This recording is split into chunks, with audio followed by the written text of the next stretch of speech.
In 2022, during the COVID-19 vaccination campaign, Kavuma was vaccinated at St. Cyprian High School, Chabakade, while in Senior 1, despite her parents' concerns about her fragile health. Unfortunately, she developed a severe health complication which left her dependent on oxygen. After NTV aired her story in 2022, when she has just gotten the health complications, well-wishers came through with support to buy her oxygen cylinders that she uses, plus a half bursary from the Buganda Kingdom that enabled her to continue with her studies at Muzza High School, Kabembe in Mukono district.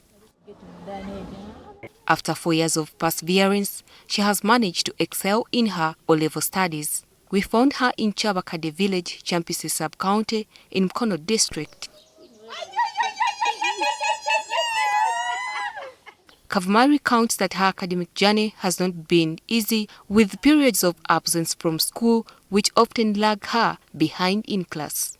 My journey has not been an easy one since Form 1, that is 2022, because during 2022 I was vaccinated COVID-19 and I got some difficulties with my lungs, so I suffered an illness that led me not to study Senior 2, and meanwhile, as I was at home, my friends were studying. She adds that even during her Senior 4 exams, she experienced an attack that affected her completion of some final papers, hence affecting her performance in those subjects. I used to get some difficulties, like during the physics paper, I felt very dizzy and weak, so I had to stop writing and I could not write anymore. So I stopped writing and I ended up not finishing my paper.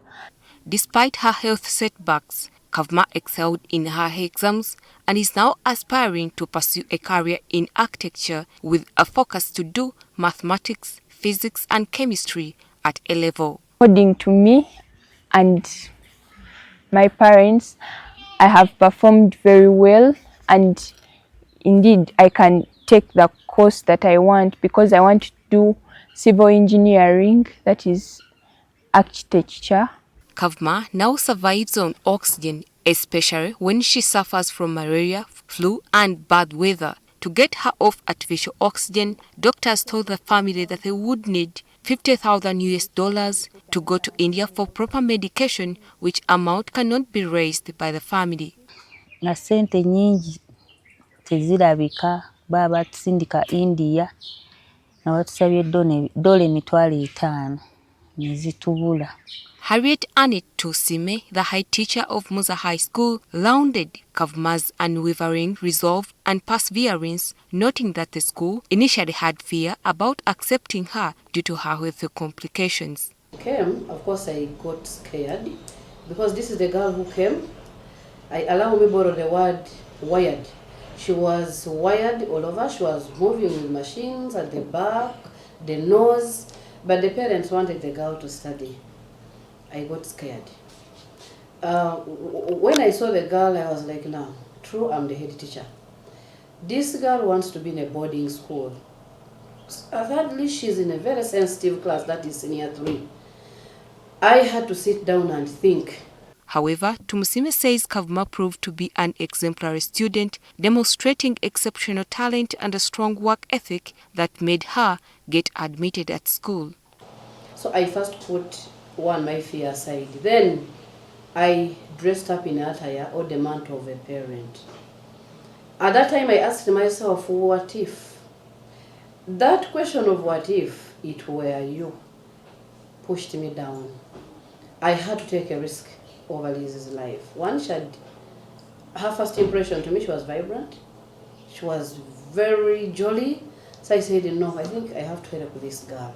The school takes pride in her achievements and hopes that her story will inspire other students living in such condition to persevere and strive for excellence. I feel, actually I'm proud.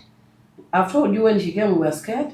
I kept on convincing people, you know this and this, but when I see Liz today appearing among the best in my school, yeah, I pat my chest and say I have done something in this country. Kavuma's mother, Margaret Ndagle, is grateful to the school and the community for their unwavering support, acknowledging that it has been a challenging journey. Dorothy, Nagitta, NTV Weekend Edition.